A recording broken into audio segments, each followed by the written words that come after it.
pilote une association sur Belle-Baye qui s'appelle les Libres Filmeurs et dont l'objet est de favoriser l'intégration des publics fragilisés et notamment des publics réfugiés dans le quartier Belle-Baye à Angers. Pour cela, on utilise donc plusieurs médiums d'expression, artistiques notamment, le cinéma, le graphisme, le théâtre et plus globalement autour d'une réflexion sur les métiers de l'image et de l'économie de la culture. On a choisi d'implanter ce projet à Belle-Baye, d'abord parce que moi-même je suis habitante du quartier, et puis aussi parce que le quartier Belle-Baye c'est un quartier qui aujourd'hui connaît une dynamique de rénovation urbaine, et donc qui est sujet aussi à pas mal d'expérimentations.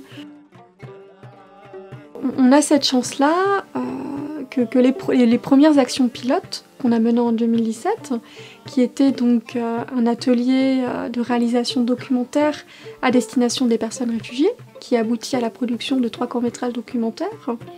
C'est un atelier qui a bien pris.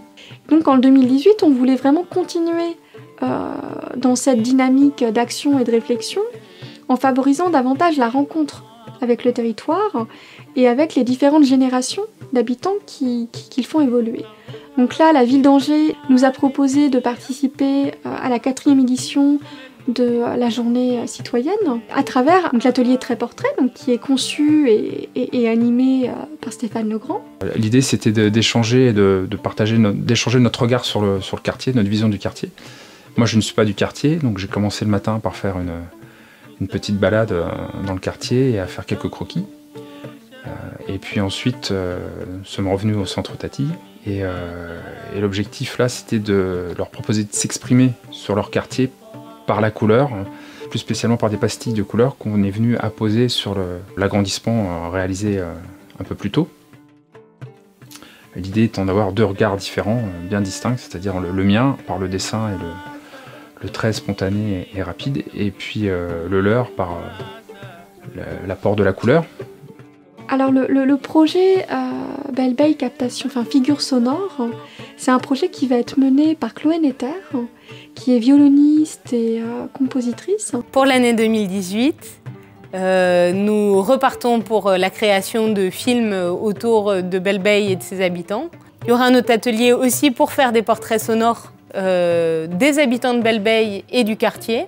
Le but va être de se réapproprier le quartier, ses bruits. Donc ce projet mêlera collectage de musique, création de bandes sonores. Voilà, tout ça, ça se fera avec les habitants et les réfugiés nouvellement arrivés dans le quartier Belle-Baye. Et on a un jeune homme, donc franco-syrien, Omar, qui s'est proposé de mettre en place un atelier de théâtre, d'éloquence française. L'atelier de théâtre, c'est pour un objectif d'encourager les personnes réfugiées à s'exprimer leurs propres idées dans leur nouvelle vie.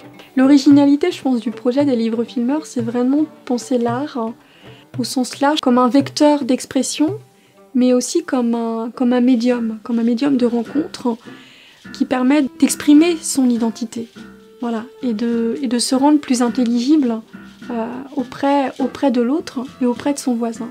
On est vraiment ouvert à toute initiative artistique, et notamment par l'image, qui permettent de se rencontrer soi et de rencontrer l'autre.